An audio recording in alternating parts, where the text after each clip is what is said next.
everybody. Welcome back to the Insightful Thinkers podcast. Joseph Goebbels, the propaganda minister of Nazi Germany, once said, "With sufficient repetition and a psychological understanding of the people concerned, it would not be impossible to prove that a square is in fact a circle." Noam Chomsky, one of the great intellectuals of the 20th century, argues that these types of propagandist ideas are by no means unique to Nazi Germany. He points to his country, the United States, saying, "A democracy has to control people's minds. Since it can't control its people by force, it resorts to propaganda." And he continues, he says, "As opposed to being in a true democracy, where the public can manage their own affairs and have open and free access to information, we live in a world where the public is barred from managing their own affairs, and the means of information are kept under narrow and rigid control." That's what we're talking about today. We're taking a look at, specifically at Noam Chomsky's ideas on how propaganda is used, particularly in the US media. And that's our in-depth analysis today. Please view the episode description for the sources we used in this episode. So we're going to talk about a brief history of propaganda. But before this, what is propaganda, first of all? So propaganda is communication designed to manipulate a population by affecting beliefs, attitudes, or preferences to create behavior that's compliant with the propagandist's goals. So you can look at the example of Goebbels. If he were to manipulate the public to believe a square is really a circle, if that were the political goal of Nazi Germany, that's what propaganda is. It's just mental trickery of the public by your methods of mass communication, and it changes their attitudes, it changes their beliefs. So what's the history of this? Where did it really start? Well, this episode, unlike others, is not an origin of propaganda. So this is really just going to be a cursory examination of the history, but there may be ancient origins of propaganda. Certain communications were used in the past to exercise control over ancient populations. It is up for debate whether these could specifically be defined as propaganda.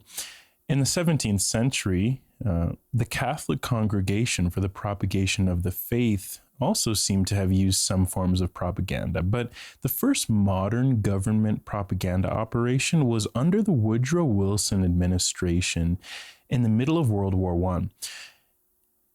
His government established what was called the Creel Commission to shape public opinion in support of the American war effort in World War I.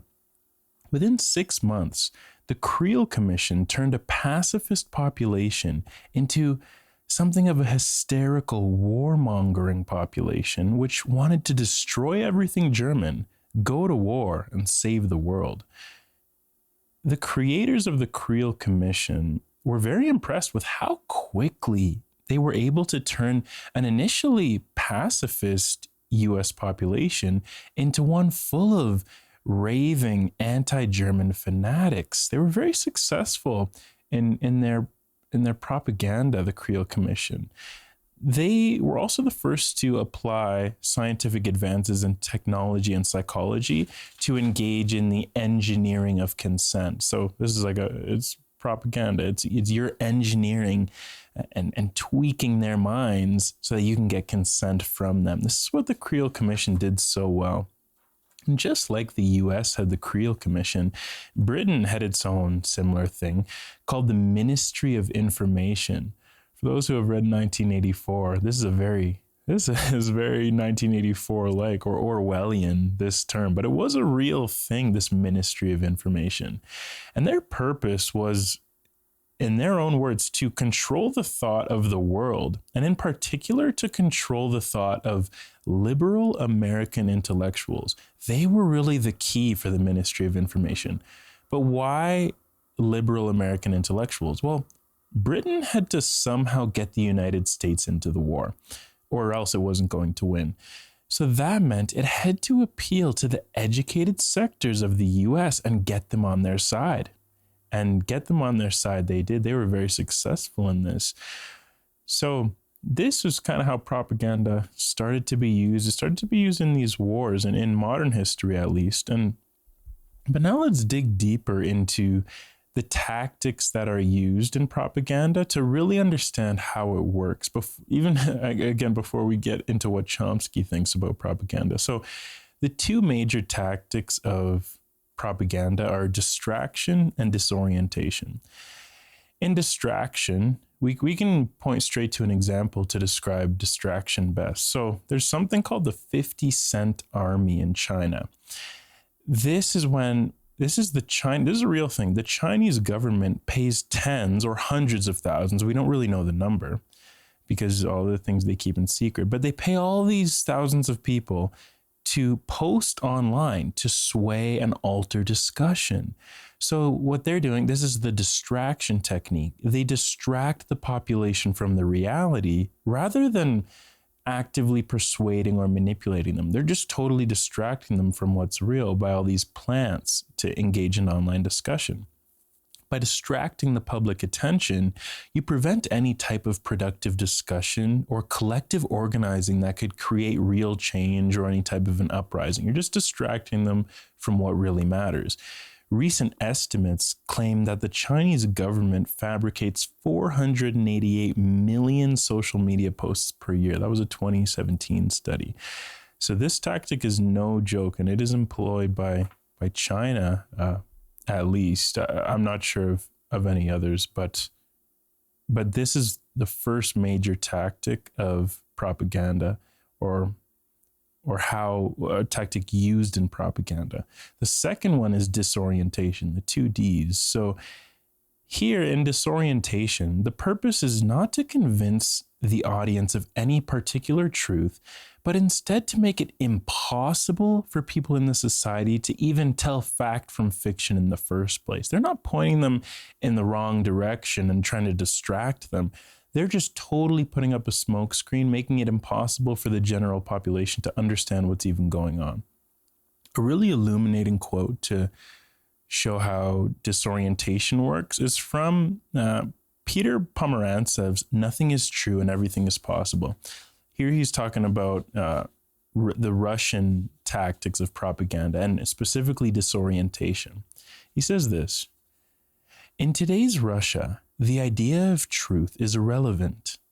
On Russian quote-unquote news broadcasts, the borders between fact and fiction have become utterly blurred. Russian programs feature actors posing as refugees from eastern Ukraine, crying for the cameras about invented threats from imagined fascist gangs.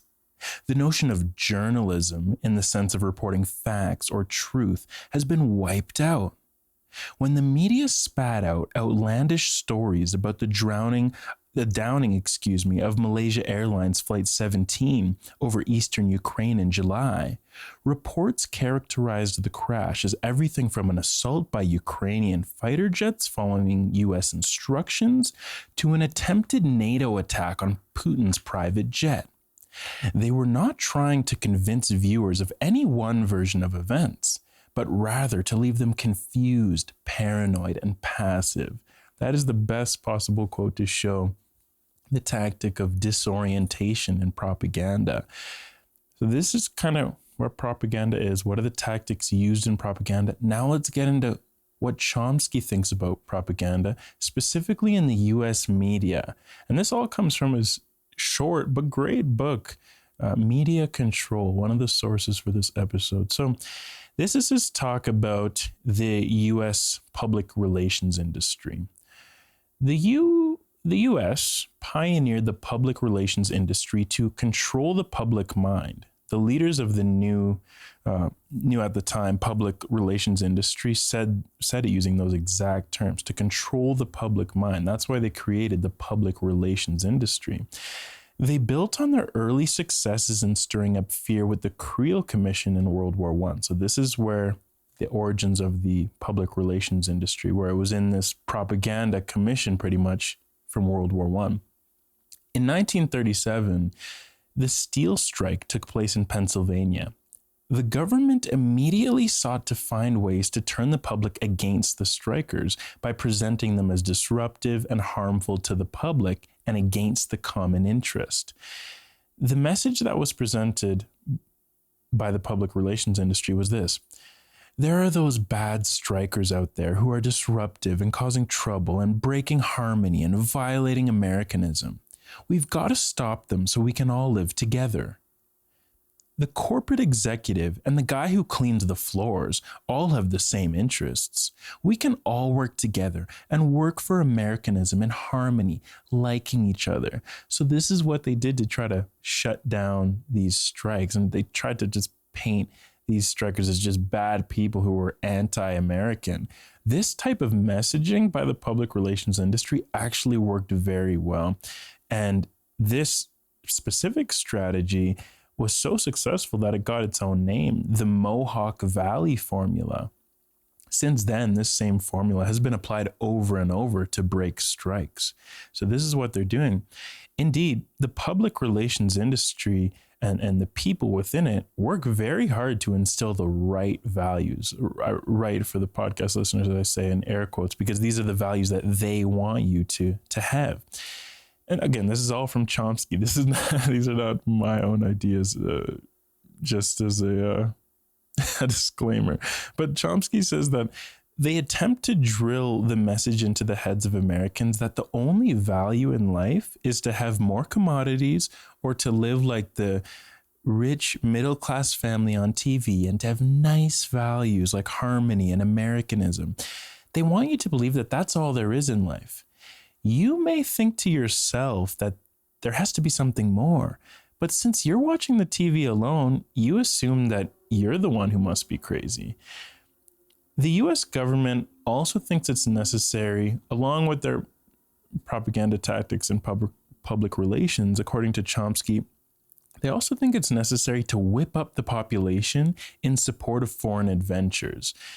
In other words, they have to engineer public opinion just like they did with the Creel Commission. If that public opinion isn't already there, they have to whip up the population to feel the way they want them to feel, like in the Creel Commission, where it was a pacifist, a peaceful, peace-loving population, and they had to somehow convince them that we need to go to war and this is our destiny, and they were successful in that. So this is what they do.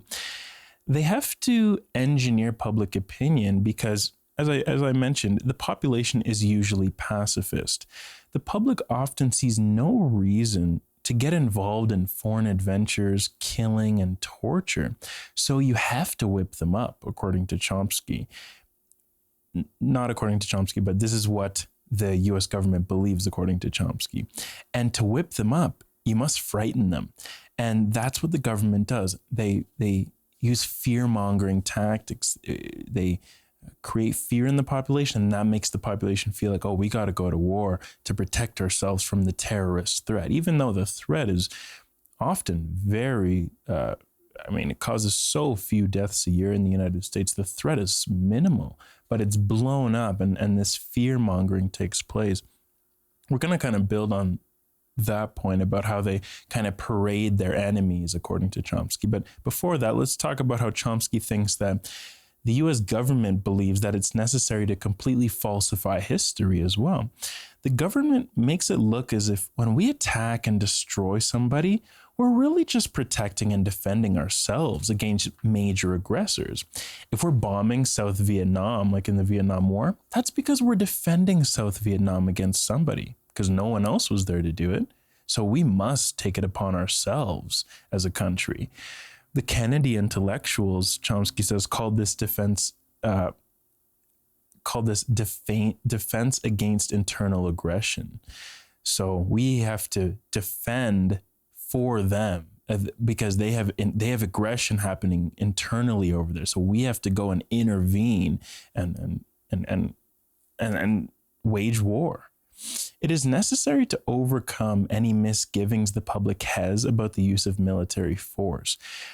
The U.S. does it in many cases, and it has worked every single time. Every time the public initially doesn't want to use force, the U.S. is able to overcome this through the use of propaganda, Chomsky says. You look at the Middle East, You look at the issue of international terrorism, you look at Central America, whatever it may be, the picture of the world that is presented to the public has only the remotest relation to reality. So it's just pure propaganda, according to Chomsky. They're putting up a smoke screen, like a disorientation tactic, and they keep their population with only a scarce idea of what's really going on. And this allows them to wage war and do these things by showing you in the media the Super Bowl and the commercials you see on there and the middle class families, rather than actually telling you what's happening. And it's like a distraction and a disorientation to not give the public insights on what the government is doing.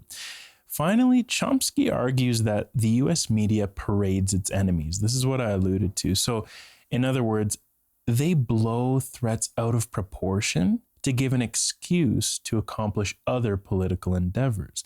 So, for example, this is the example Chomsky uses. He says, the US uses fear-mongering by constantly reminding its citizens of the danger of international terrorists and drug traffickers and quote-unquote crazed Arabs. And don't forget Saddam Hussein. He's the new Hitler. He's going to conquer the world if we don't stop him. Let's invade so we can stay safe. Don't mind the resources we obtain while we're there. So this is what Chomsky says the US does. He says they parade their enemies, make the threat seem bigger than it really is, and that allows them to accomplish their ulterior motives that they don't tell the public about. They just tell the public, be scared of the threat, be scared of terrorism, be scared of these things. Even though the risks are really minimal statistically, they don't tell you that. They just say, be scared. And that allows them to accomplish all sorts of things.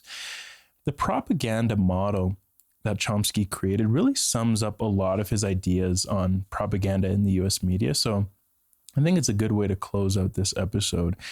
It was developed by Edward Herman and Noam Chomsky, and it critiques mass media in the United States. The fundamental argument put forward in the propaganda model is that political and economic factors influence what the media shows.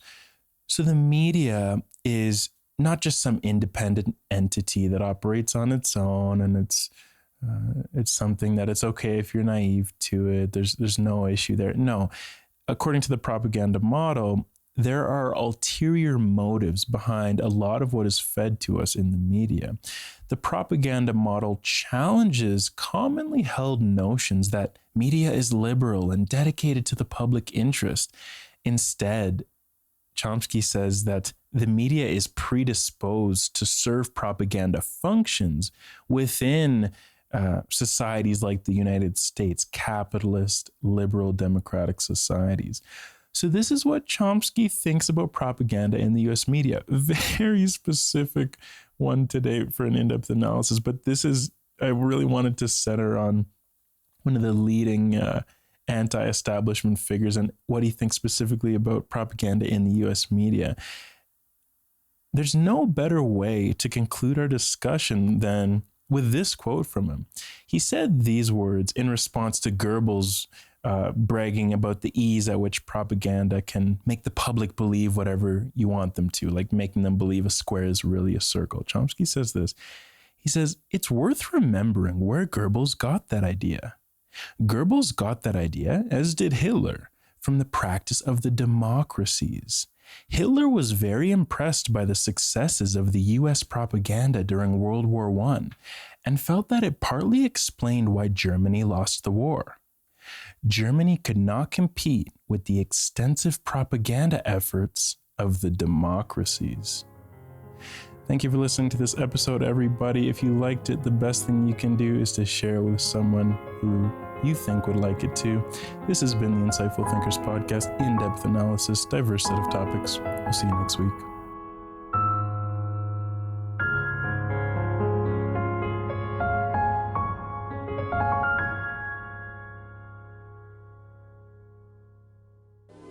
This podcast is a production of Insightful Thinkers Media.